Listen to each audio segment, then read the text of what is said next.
You ask Tiger to solve. This deals with linear equations with one unknown.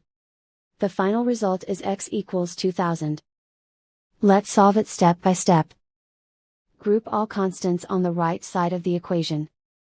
Subtract 8000 from both sides.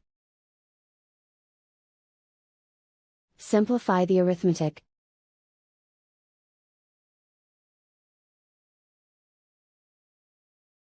Isolate the x. Divide both sides by 6. Simplify the fraction. Find the greatest common factor of the numerator and denominator. Factor out and cancel the greatest common factor. And so the final result is x equals 2000.